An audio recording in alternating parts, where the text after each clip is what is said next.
19. Christian Apologetics. This was read to the Anglican Carmarthen Conference for Youth Leaders and Junior Clergy at Easter 1945. It was subsequently published in Undeceptions 1971 and later in Compelling Reason 1998. Some of you are priests and some are leaders of youth organizations. I have little right to address either. It is for priests to teach me, not for me to teach them. I have never helped to organize youth, and while I was young myself, I successfully avoided being organized. If I address you, it is in response to a request so urged that I came to regard compliance as a matter of obedience. I am to talk about apologetics. Apologetics means, of course, defense. The first question is, what do you propose to defend? Christianity, of course, and Christianity as understood by the Church in Wales. And here at the outset I must deal with an unpleasant business. It seems to the layman that in the Church of England we often hear from our priests doctrine which is not Anglican Christianity. It may depart from Anglican Christianity in either of two ways. One, it may be so broad or liberal or modern that it in fact excludes any real supernaturalism and thus ceases to be Christian at all. 2. It may, on the other hand, be Roman. It is not, of course, for me to define to you what Anglican Christianity is. I am your pupil, not your teacher. But I insist that wherever you draw the lines, bounding lines must exist, beyond which your doctrine will cease either to be Anglican or to be Christian. And I suggest also that the lines come a great deal sooner than many modern priests think. I think it is your duty to fix the lines clearly in your own minds, and if you wish to go beyond them, you must change your profession. This is your duty not specially as Christians or as priests, but as honest men. There is a danger here of the clergy developing a special professional conscience which obscures the very plain moral issue. Men who have passed beyond these boundary lines in either direction are apt to protest that they have come by their unorthodox opinions honestly. In defense of these opinions, they are prepared to suffer obloquy and to forfeit professional advancement. They thus come to feel like martyrs. But this simply misses the point which so gravely scandalizes the layman. We never doubted that the unorthodox opinions were honestly held. What we complain of is your continuing your ministry after you have come to hold them. We always knew that a man who makes his living as a paid agent of the Conservative Party may honestly change his views and honestly become a communist.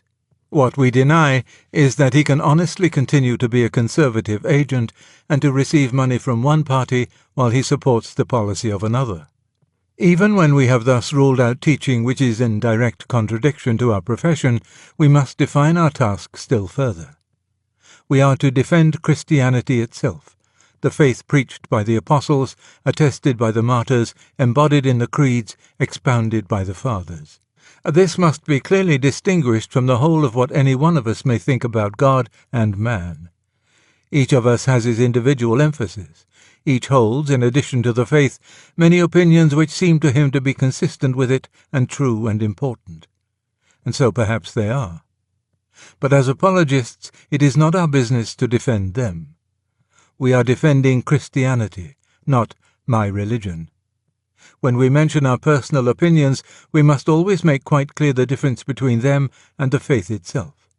St. Paul has given us the model in 1 Corinthians chapter 7, verse 25. On a certain point he has no commandment of the Lord, but gives his judgment. No one is left in doubt as to the difference in status implied. This distinction, which is demanded by honesty, also gives the apologist a great tactical advantage. The great difficulty is to get modern audiences to realize that you are preaching Christianity solely and simply because you happen to think it true. They always suppose you are preaching it because you like it, or think it good for society, or something of that sort. Now, a clearly maintained distinction between what the faith actually says and what you would like it to have said, or what you understand, or what you personally find helpful or think probable, forces your audience to realize that you are tied to your data just as the scientist is tied by the results of the experiments, that you are not just saying what you like. This immediately helps them to realize that what is being discussed is a question about objective fact, not gas about ideals and points of view.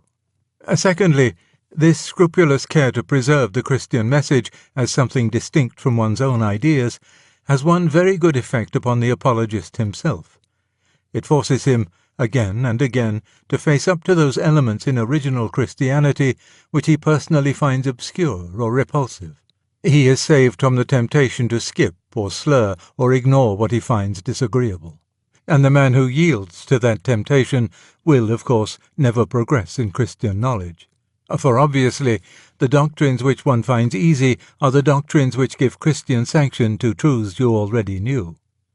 The new truth, which you do not know and which you need, must, in the very nature of things, be hidden precisely in the doctrines you least like and least understand. It is just the same here as in science. The phenomenon which is troublesome, which doesn't fit in with the current scientific theories, is the phenomenon which compels reconsideration, and thus leads to new knowledge.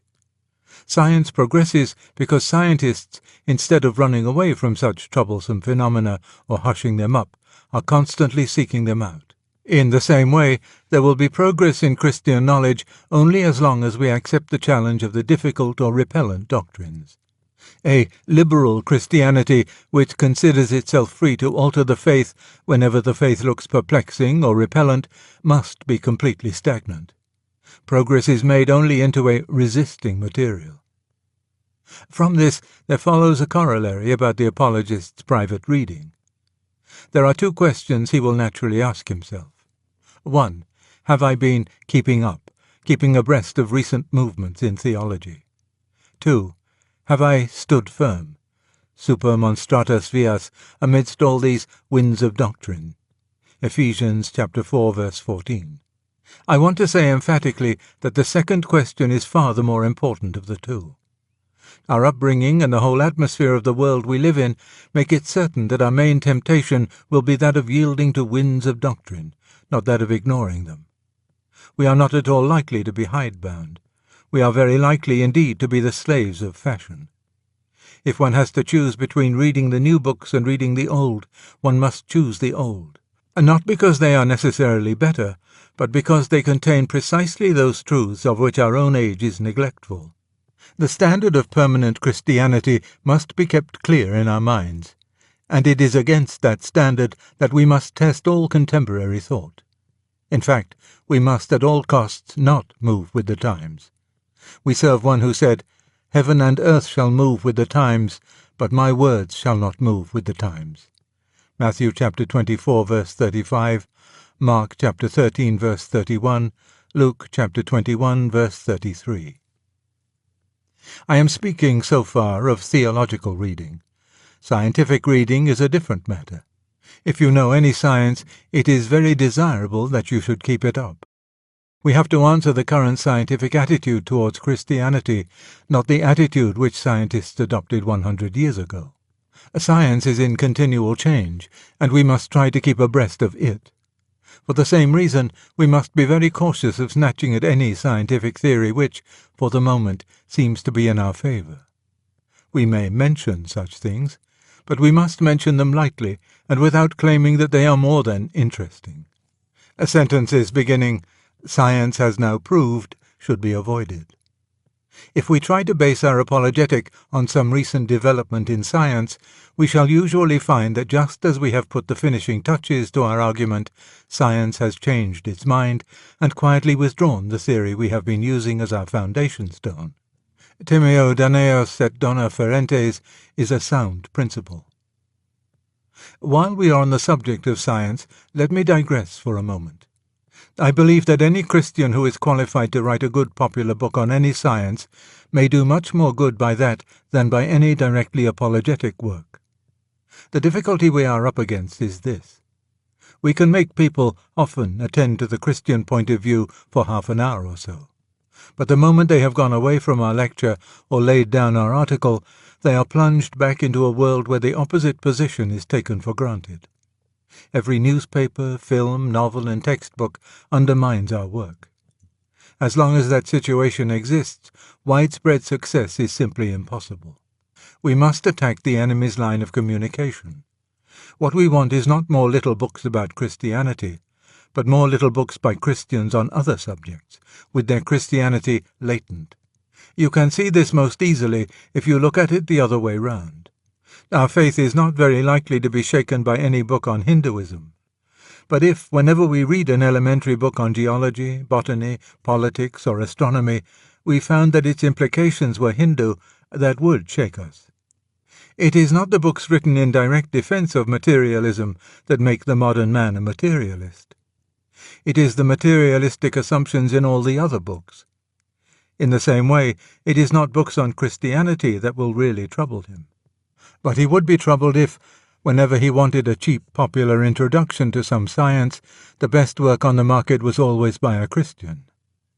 The first step to the reconversion of the country is a series produced by Christians which can beat the Penguins and the Thinkers' Library on their own ground. Its Christianity would have to be latent, not explicit, and, of course, its science perfectly honest. Science twisted in the interests of apologetics would be sin and folly. But I must return to my immediate subject. Our business is to present that which is timeless, the same yesterday, today, and tomorrow, Hebrews chapter 8, verse 8, in the particular language of our own age. The bad preacher does exactly the opposite. He takes the ideas of our own age and tricks them out in the traditional language of Christianity. Thus, for example, he may think about the Beveridge Report and talk about the coming of the kingdom. The core of his thought is merely contemporary. Only the superficies is traditional. But your teaching must be timeless at its heart and wear a modern dress. This raises the question of theology and politics. The nearest I can get to a settlement of the frontier problem between them is this: that theology teaches us what ends are desirable and what means are lawful, while politics teaches us what means are effective. Thus theology tells us that every man ought to have a decent wage. Politics tells us by what means this is likely to be attained. Theology tells us which of these means are consistent with justice and charity. On the political question, guidance comes not from revelation, but from natural prudence, knowledge of complicated facts, and ripe experience. If we have these qualifications, we may, of course, state our political opinions. But then we must make it quite clear that we are giving our personal judgment and have no command from the Lord. Not many priests have these qualifications. Most political sermons teach the congregation nothing except what newspapers are taken at the rectory. Our great danger at present is lest the Church should continue to practice a merely missionary technique in what has become a missionary situation. A century ago, our task was to edify those who had been brought up in the faith. Our present task is chiefly to convert and instruct infidels. Great Britain is as much a part of the mission field as China.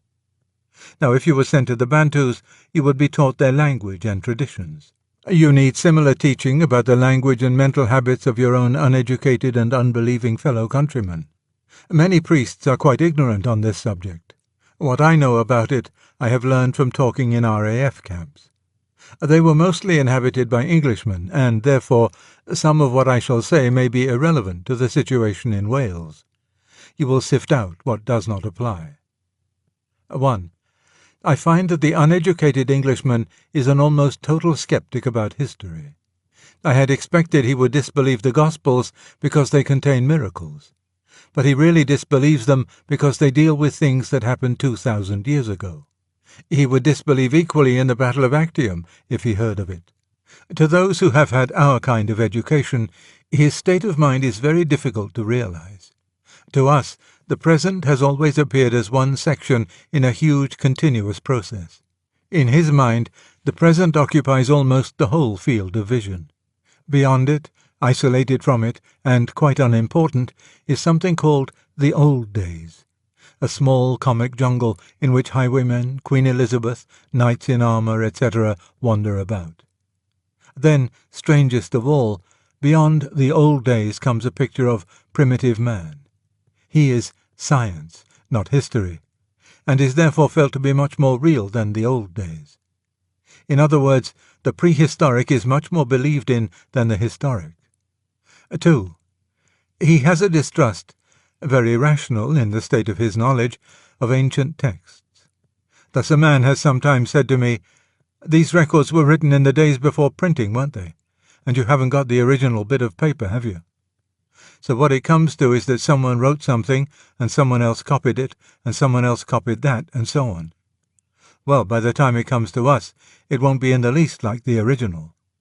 This is a difficult objection to deal with, because one cannot, there and then, start teaching the whole science of textual criticism. But at this point their real religion, i.e. faith in science, has come to my aid. The assurance that there is a science called textual criticism, and that its results, not only as regards the New Testament, but as regards ancient texts in general, are generally accepted, will usually be received without objection. I need hardly point out that the word text must not be used, since to your audience it means only a scriptural quotation. 3. A sense of sin is almost totally lacking.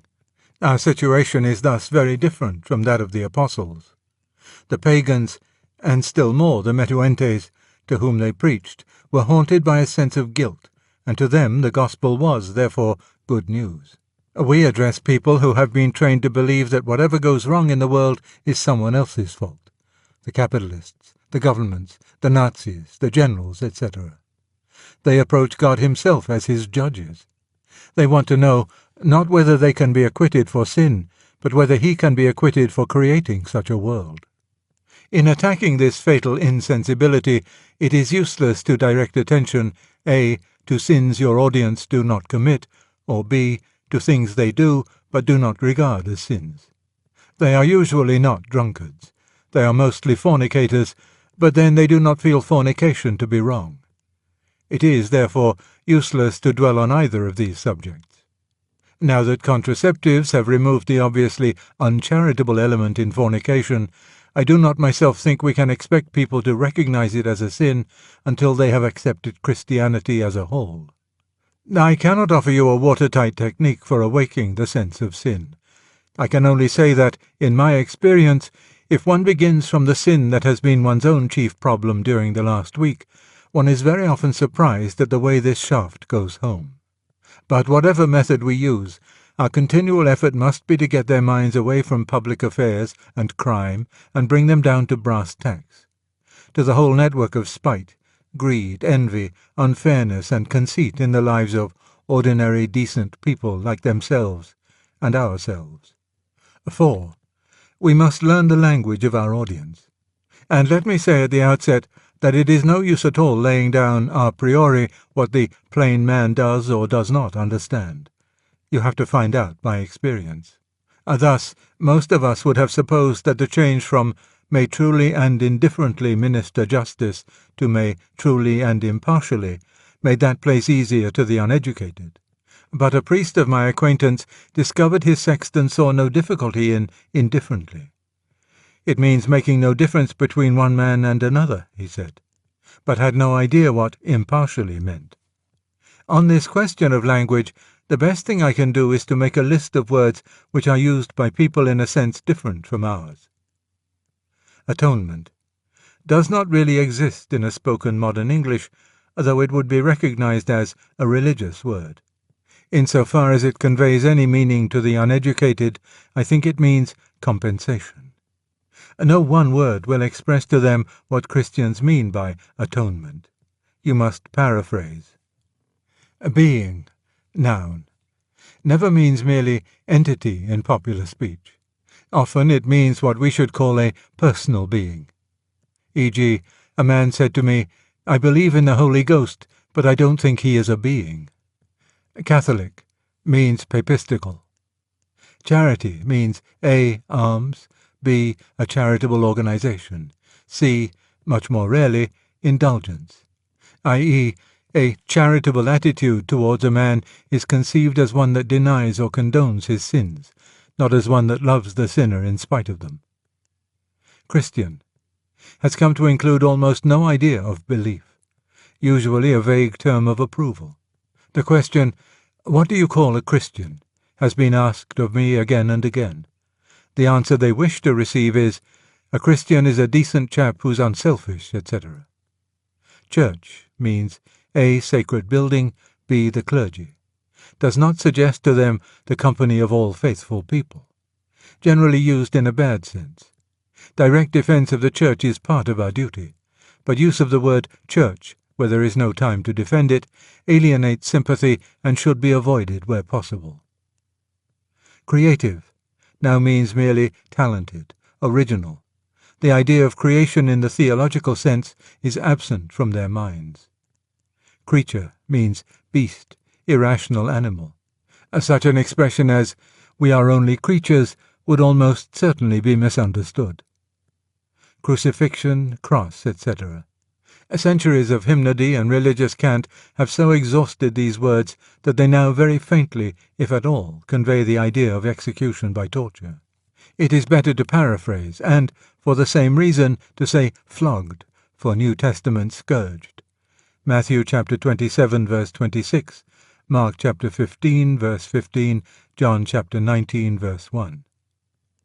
Dogma, used by the people only in a bad sense to mean unproved assertion delivered in an arrogant manner.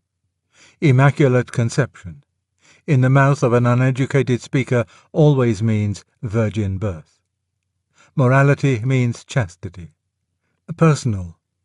I had argued for at least 10 minutes with a man about the existence of a personal devil, before I discovered that personal meant to him corporeal.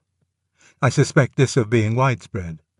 When they say they don't believe in a personal God, they may often mean only that they are not anthropomorphists.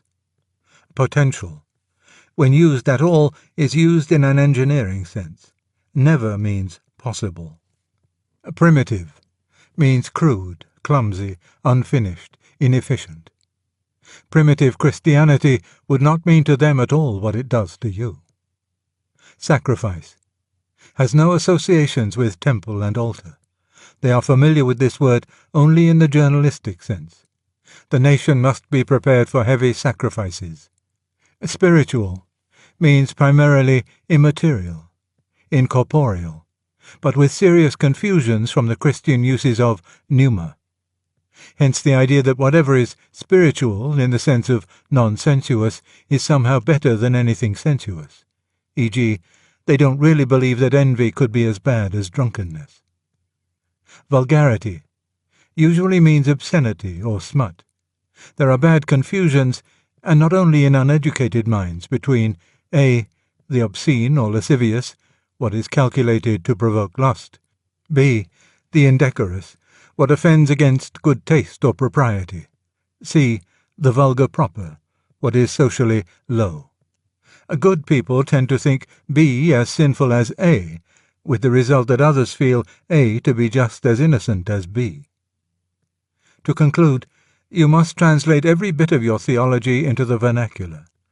This is very troublesome, and it means you can say very little in half an hour, but it is essential. It is also of the greatest service to your own thought. I have come to the conviction that if you cannot translate your thoughts into uneducated language, then your thoughts were confused. Power to translate is the test of having really understood one's own meaning. A passage from some theological work for translation into the vernacular ought to be a compulsory paper in every ordination examination. I turn now to the question of the actual attack. This may be either emotional or intellectual. If I speak only of the intellectual kind, that is not because I undervalue the other, because, not having been given the gifts necessary for carrying it out, I cannot give advice about it. But I wish to say most emphatically that where a speaker has that gift, the direct evangelical appeal of the come to Jesus type can be as overwhelming today as it was 100 years ago. I have seen it done, preluded by a religious film and accompanied by hymn singing, and with very remarkable effect. I cannot do it, but those who can ought to do it with all their might. I am not sure that the ideal missionary team ought not to consist of one who argues and one who, in the fullest sense of the word, preaches.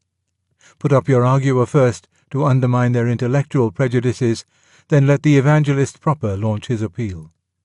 I have seen this done with great success. But here I must concern myself only with the intellectual attack. non omnia possumus omnes. And first, a word of encouragement. Uneducated people are not irrational people. I have found that they will endure and can follow quite a lot of sustained argument if you go slowly. Often, indeed, the novelty of it, for they have seldom met it before, delights them. Do not attempt to water Christianity down. There must be no pretense that you can have it with the supernatural left out. So far as I can see, Christianity is precisely the one religion from which the miraculous cannot be separated. You must frankly argue for supernaturalism from the very outset. The two popular difficulties you will probably have to deal with are these. 1. Now that we know how huge the universe is and how insignificant the earth, it is ridiculous to believe that the universal God should be specially interested in our concerns. In answer to this, you must first correct their error about fact. The insignificance of Earth in relation to the universe is not a modern discovery. Nearly 2,000 years ago, Ptolemy, Almagest, Book 1, Chapter 5, said that in relation to the distance of the fixed stars, Earth must be treated as a mathematical point without magnitude. Secondly, you should point out that Christianity says what God has done for man. It doesn't say, because it doesn't know, what he has or has not done in other parts of the universe. Thirdly, you might recall the parable of the one lost sheep. Matthew chapter 18, verses 11 to 14, Luke chapter 15, verses 4 to 7. If Earth has been specially sought by God, which we don't know, that may not imply that it is the most important thing in the universe, but only that it has strayed. Finally, challenge the whole tendency to identify size and importance. Is an elephant more important than a man, or a man's leg than his brain? 2. People believed in miracles in the old days because they didn't know then that they were contrary to the laws of nature. But they did. If St. Joseph didn't know that a virgin birth was contrary to nature, i.e., if he didn't yet know the normal origin of babies, why, on discovering his wife's pregnancy, was he minded to put her away? Matthew chapter 1, verse 19. Obviously, no event would be recorded as a wonder unless the recorders knew the natural order and saw that this was an exception. If people didn't know that the sun rose in the east, they wouldn't even be interested in its once rising in the west. They would not record it as a miraculum, nor indeed record it at all. The very idea of miracle presupposes knowledge of the laws of nature. You can't have the idea of an exception until you have the idea of a rule. It is very difficult to produce arguments on the popular level for the existence of God, and many of the most popular arguments seem to me invalid. Some of these may be produced in discussion by friendly members of the audience. This raises the whole problem of the embarrassing supporter. It is brutal and dangerous to repel him. It is often dishonest to agree with what he says.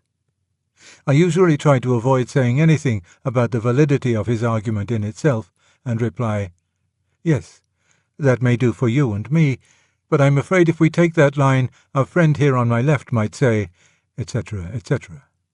Fortunately, though very oddly, I have found that people are usually disposed to hear the divinity of our Lord discussed before going into the existence of God.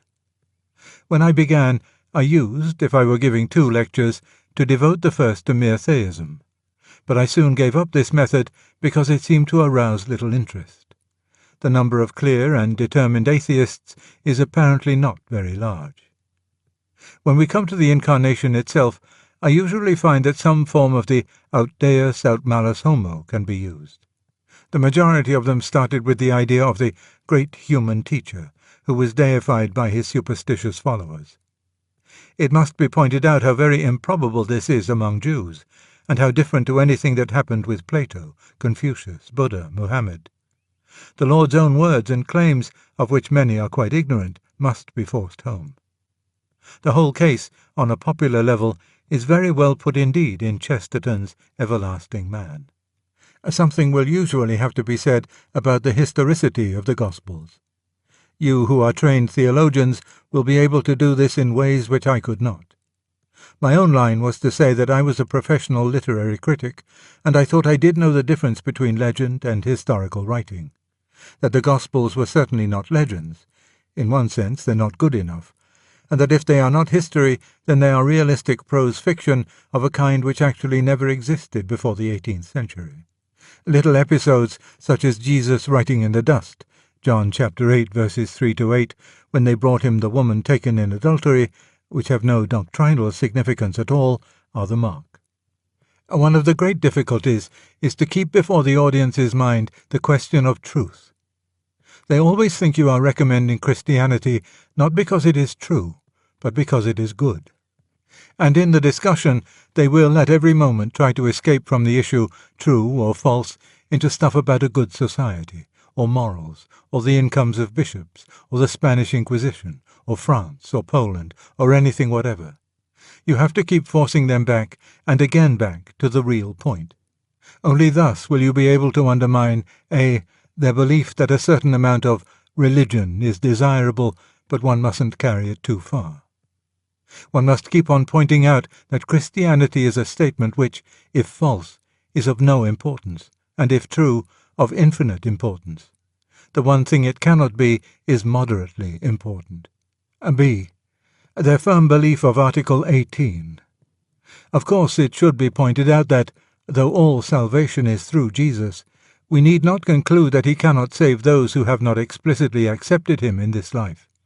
And it should, at least in my judgment, be made clear that we are not pronouncing all other religions to be totally false, but rather saying that in Christ whatever is true in all religions is consummated and perfected. But, on the other hand, I think we must attack, wherever we meet it, the nonsensical idea that mutually exclusive propositions about God can both be true. For my own part, I have sometimes told my audience that the only two things really worth considering are Christianity and Hinduism. Islam is only the greatest of the Christian heresies, Buddhism only the greatest of the Hindu heresies, real paganism is dead. All that was best in Judaism and Platonism survives in Christianity.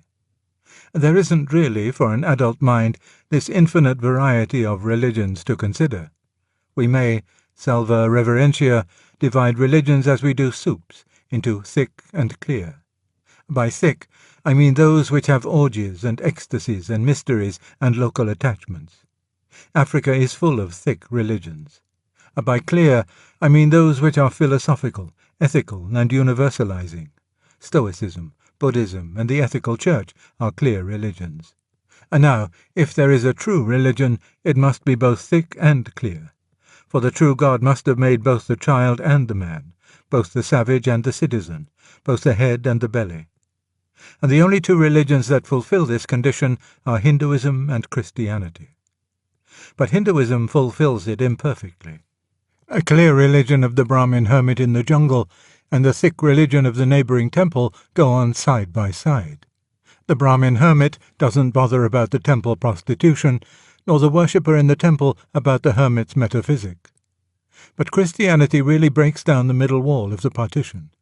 It takes a convert from Central Africa and tells him to obey an enlightened universalist ethic. It takes a 20th century academic prig like me and tells me to go fasting to a mystery, to drink the blood of the Lord. The savage convert has to be clear, I have to be thick.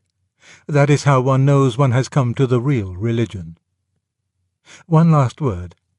I have found that nothing is more dangerous to one's own faith than the work of an apologist. No doctrine of that faith seems to me so spectral, so unreal, as one that I have just successfully defended in a public debate. For a moment, you see, it has seemed to rest on oneself. As a result, when you go away from that debate, it seems no stronger than that weak pillar. That is why we apologists take our lives in our hands and can be saved only by falling back continually from the web of our own arguments, as from our intellectual counters, into the reality, from Christian apologetics into Christ himself. That also is why we need one another's continual help.